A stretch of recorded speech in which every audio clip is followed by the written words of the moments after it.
relationship and how I think that overrided my desire to love another human being.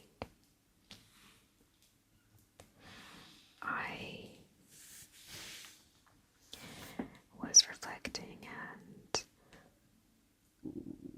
I had a pattern of craving chaos and blocking my girlfriend and making her chase after me to get attention and to feel wanted. That classic anxious avoidant push and pull.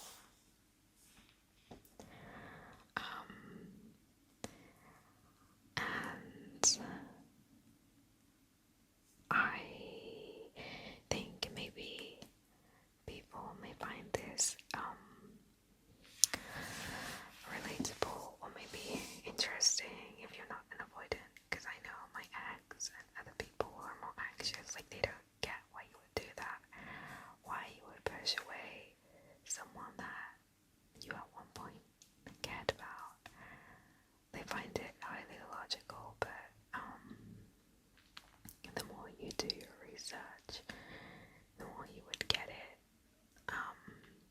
Not that you have to tolerate this kind of behavior, but like,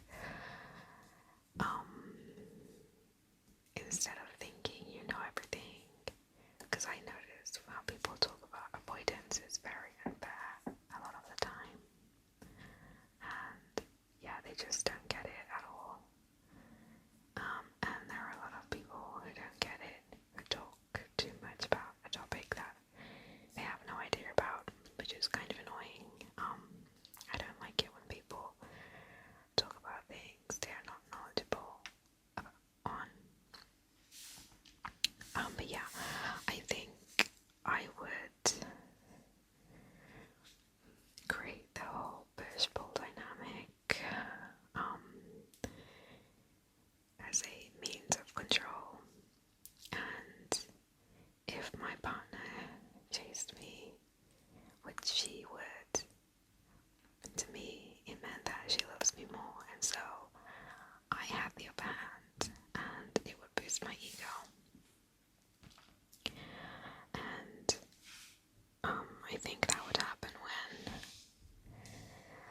I felt that things were getting too intimate. And yeah, by the way, that was my first real relationship, and I will touch on how I did notice avoidant traits. While looking back now, I know that they were avoidant traits. But at the time, I wasn't really looking into it when I was a teenager. But yeah, there were definitely a lot of signs along the way.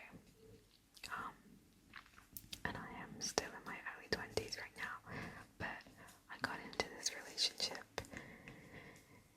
in my early 20s too. And honestly, I think it was a good thing, because a lot of things came to light in that relationship that have made me want to explore myself and learn more about why I am the way I am. And maybe without that relationship, I wouldn't have been triggered to do that. Because this relationship was definitely the most intimate relationship I ever had, so it triggered a level of discomfort in me that had never really been triggered before. But now I know, so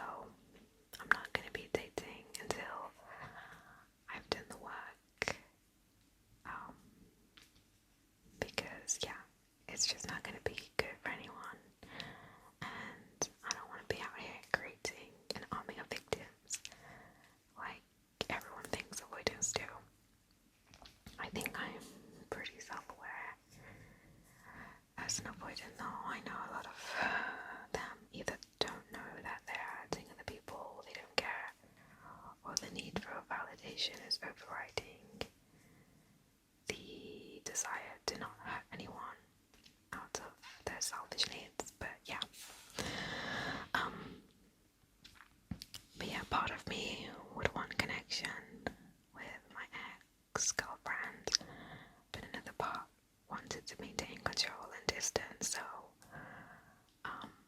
I would withdraw, I would block, make them chase, emotionally detach, and her chasing showed me that she was the vulnerable one, not me, because to me, I would feel as though vulnerability is a weakness, and I didn't want to be the weak one. Like, I think my view of relationships was very power struggle was one of power struggles. Like, I wanted to be the one who maintained control. I didn't want to be the one who doesn't have the power. So me being the one who's detached meant that I won. And I know that's a fear-based way to live, and ideally we should be acting out of love.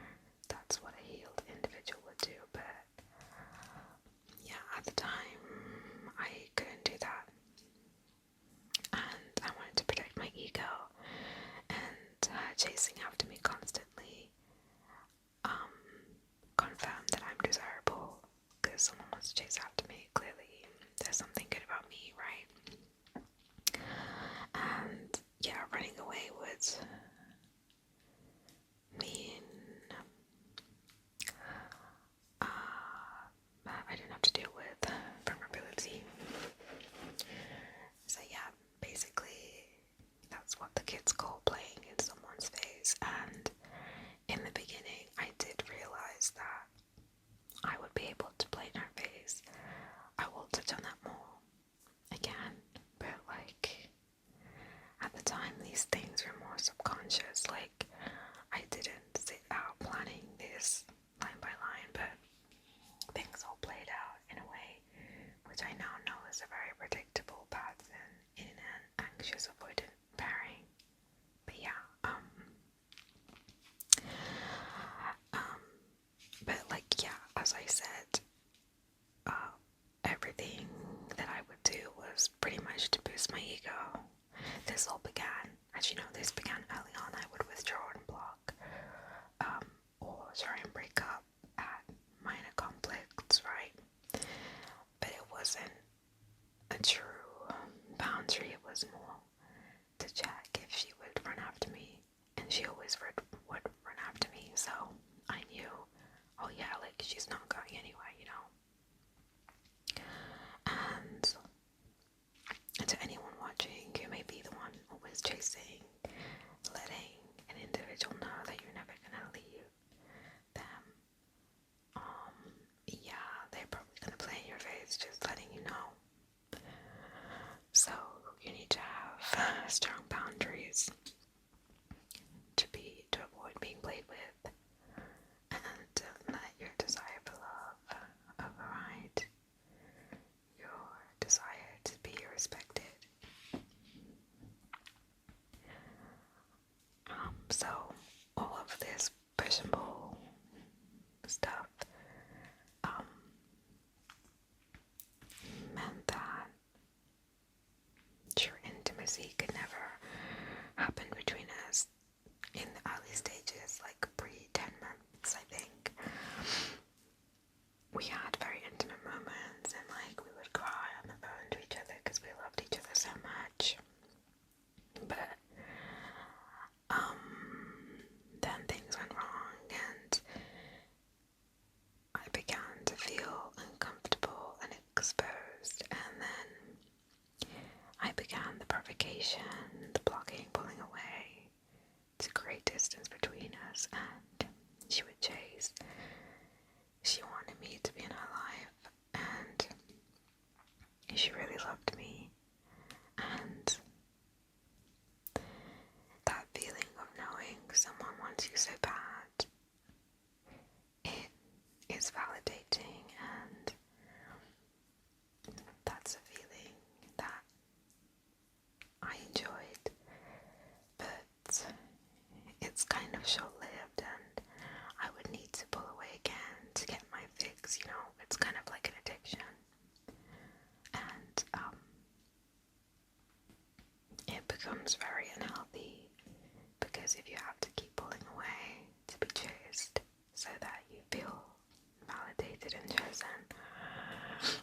relationship is not going to develop the way it should, and long term the relationship has been stable, and it became extremely unstable, believe me, and the anxious partner is going to end up feeling confused and hurt. And in my brain, the idea that being close to another person meant loss of control was reinforced, and my brain began to believe that chaos equaled safety. So like it just became a cycle, like clockwork. It was just gonna happen. And I know now, like, the next time I'm genuinely interested in someone and I want to be in a relationship, which I'm not going to be in for a while before anyone starts crying, I'm actually doing the work. Because I don't want to go through this whole thing again. And now that I'm aware of what I do when that deactivation moment happens and I feel like I'm losing control and that I should pull away, I need to pause and meditate on that and not act on changing the relationship dynamic for a while. So instead of that impulsive block, just breathe and wait, observe the feeling, instead of just blocking or being like, I don't want to be in this relationship anymore. And just communicate, have boundaries, so I can have my autonomy. But if I feel like I need a break, I'll just tell them, like, hey, I need a break. I like you, but I need to be alone right now. And I need to quit with the power games and stop trying to have the upper hand and become comfortable with the idea of us mutually choosing each other.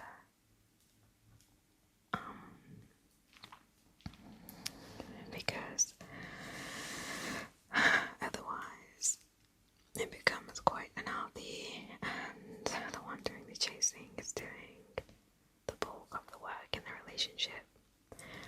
Because after like 10 months I was a very low effort girlfriend and she would still chase me, so I'm just like, if she's gonna chase me when I don't do anything all the time, like, I don't have to do anything, which is not the right attitude to have, but in your subconscious that is the message that gets ingrained, so yeah, being chased, it gave me attention and connection, and yeah, I'm just going to stay single until I've kind of got this worked out. That instability leading to attention and then a reward is incredibly addictive. Like, we have been on and off before, but like it would get to around a month and then one of us would reach out to each other again, and of course the cycle would continue, but I don't want that anymore because I know it's going to be the same thing, and I am working on myself, but not for her. I don't want to be back with her. Like, too much has happened. I don't even want her back.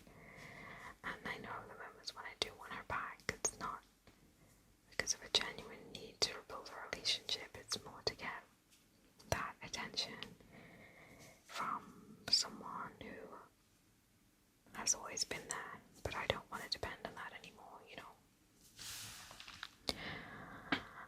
So things that I need to do to stop craving that drama is to shift my energy elsewhere and focus on other things, hobbies, the gym, etc. And getting validation from a relationship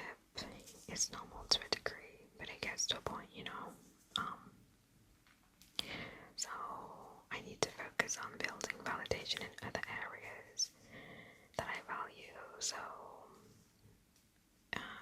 in my studies, physical activity, creative work, any goals I have, and I do think when I did meet my ex, I was on a gap year and I was kind of doing whatever. I did get a job during that time, but like I wasn't at my best at all. I was kind of just going with the flow, whatever, and she was kind of in that kind of period of her life too.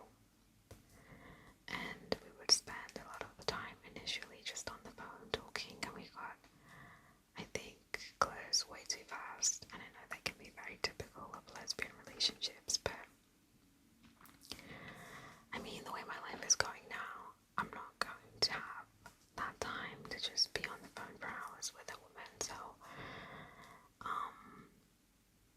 yeah, I don't think that will be the case next time, but even then I know that lesbians can be very codependent, so that is not what I'm looking for, because in the end I'm going to end up feeling suffocated, as I often did with my ex, and I would tell her, hey, I want to do my own thing, and it wouldn't happen. So yeah, that's another thing.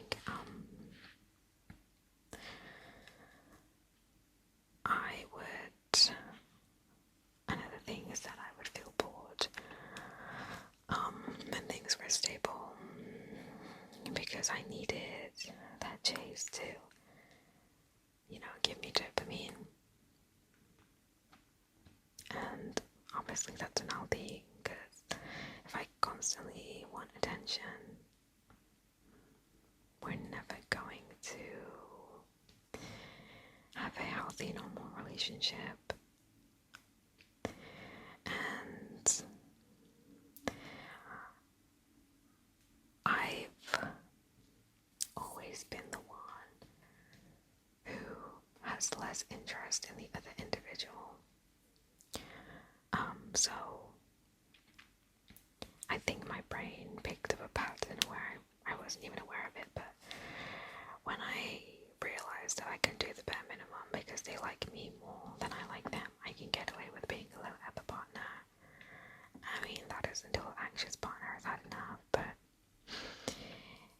it gives me leverage, and then I start putting in less effort because the relationship feels secured. And even though the arguments are annoying of, why are you doing this, why are you doing that, when you know they're not going anywhere, it's like, what incentive do I have to change, I mean, eventually it's all gonna go up in flames, but yeah, it's, I mean, definitely, if I got into another relationship now, the same thing would probably happen, even, I mean, because I'm still in the early stages of working on this, and I'm not even interested in anyone, like, I just want to be free right now. But yeah, my view of relationships was one rooted in power. So I'm like, who cares more? Who is gonna be the one to leave first and who has leverage? Which is not normal. I don't think you should be trying to see like who's the winner and who's the loser in your relationship. But I will admit that when I first met her, like when I went through her repost and saw her posting sad stuff, like I kind of got the idea of what kind of girl she was, and she wore her heart on her sleeve. Like, she was very open and honest, and she told me things like I would not tell someone that when I just met them, and in my brain, like my brain forms patterns very quickly, like my brain, like that, it realized, oh, like she is the kind of girl that's gonna chase me, so I chose her. I mean, the first time I got a crush on her, I didn't think of her like that. Like, I just thought like she was funny and she found me funny, and that was that, But then I was like, oh, I know what kind of person she is, because I had a similar dynamic relationship. But that's the kind of person that is very attracted to me. And it's always been this way as long as I remember. Whether or not we dated, I've always been the one pulling away. So I'm just very used to that dynamic, and it used to be something I was kind of proud of back in the day, because I'm like, oh, they like me more. But I didn't know to what extent it was a problem, and it doesn't come from a place of like security, you know, like at the end of the day, it is an insecure attachment style, so it's happening because you're acting out of fear, you know. It's not something you're doing because you're a healthy individual. You're actually very unhealthy, which is why I want to change it, because I want to be my best self all around. But yeah, like, I guess subconsciously my brain is like, she's gonna be my next victim, you know, because I can see she's telling me all these things. She's always available, this and that. I mean, at the beginning, I did not seem like an avoidant, like how would she have known or anyone would have known, and I was really into her, so I didn't really expect a deactivation moment to happen, because I'd never actually been in love with someone. So when it did happen, it was interesting, but I didn't quite clock what was happening, you know. Now I know, like, what happened. Like, we were getting too close, and my brain was like, nope. And so I had to check out.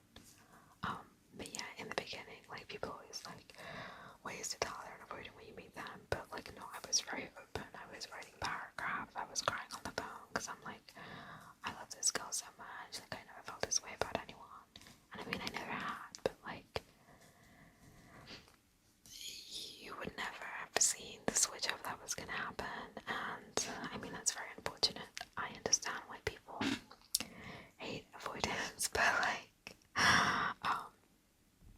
at the end of the day, it is an insecure attachment style, just like the anxious one.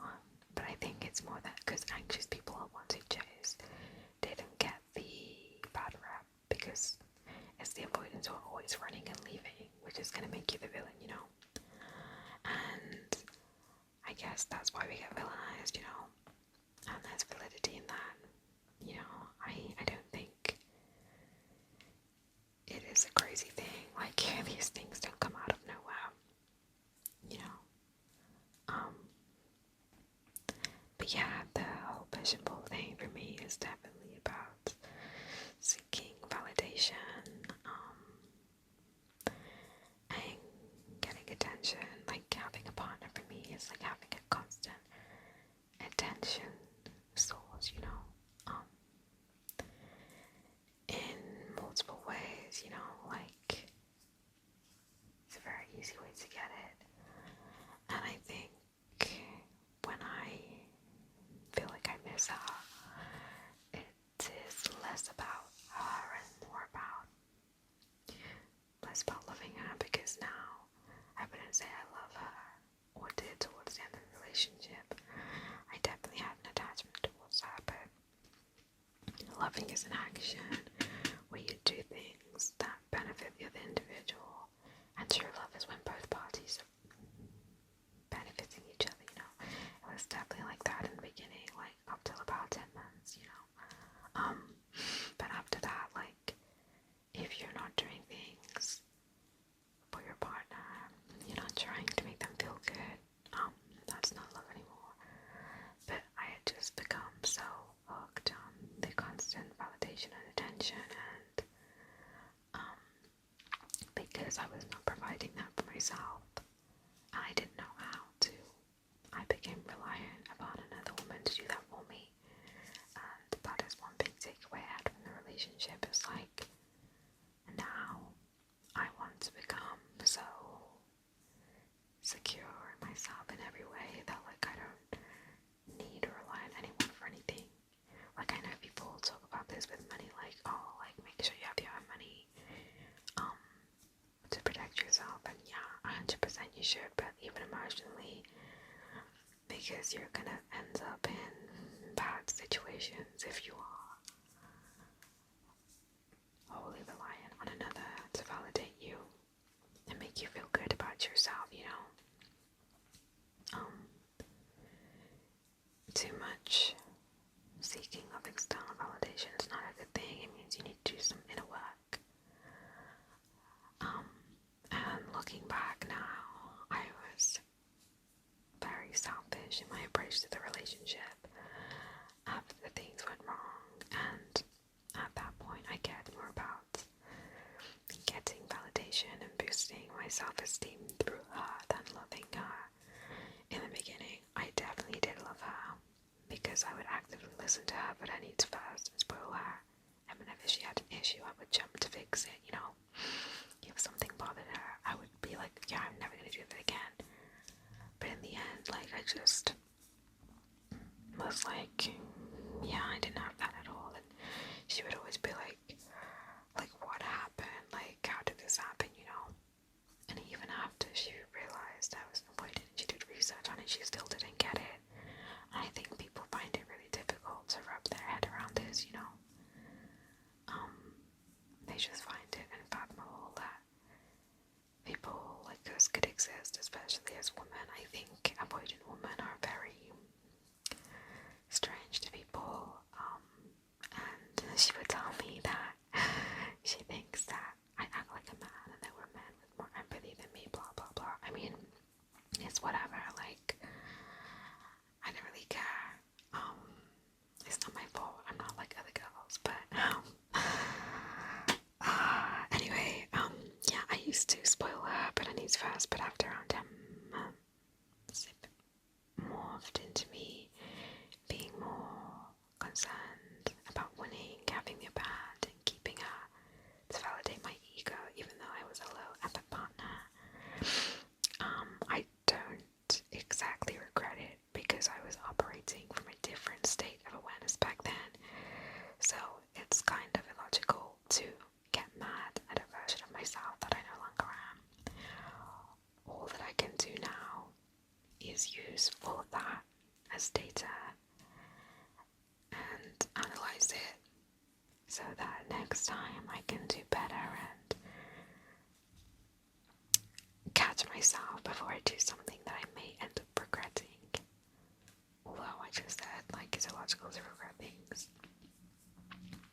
when they're a different version, because the woman I am now is so much more aware of her patterns, and I just have more capacity now to be vulnerable than I did back when things really blew up. I was a lot more defensive, and I'm still not where I want to be, and in a year I can't wait to see where I am, but yeah, I'm a very different woman to who I was back then, and I think people are capable of change, but if you are dating an avoidant, I would say you should give it up. They're probably going to leave you anyway, because that push and pull really gets us going, and you don't have to tolerate it. Like, you know, if they're actively working on it, yeah, sure, but it's not going to change overnight, you know. And yeah, I think there's a time, because at the time, like, I didn't have the capacity, like, I just couldn't do it. I couldn't give more, I couldn't reactivate when I deactivated, like, it just wasn't happening, like, it was never gonna be her, I'm afraid. Like, I guess I met her and messed up with her early in my 20s so that I can learn, so I don't make that mistake again. I mean, the way I grew up,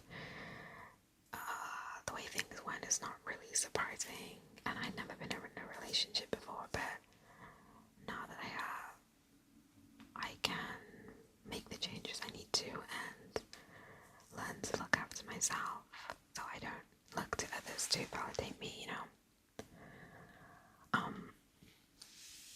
But all of what I'm saying right now is one reason I find is so terrifying that just anyone can have children, because inadequate parenting creates demons, and then those demons run around wreaking havoc, and many of those demons are never going to recover and change, and it creates a lot of pain for everyone all around. So yeah, I truly do believe only emotionally healthy people should be reproducing.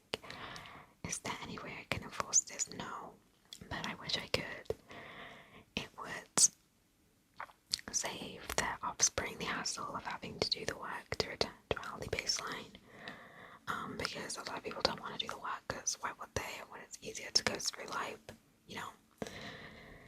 Because ultimately, I think for a lot of avoidance, they would say they would rather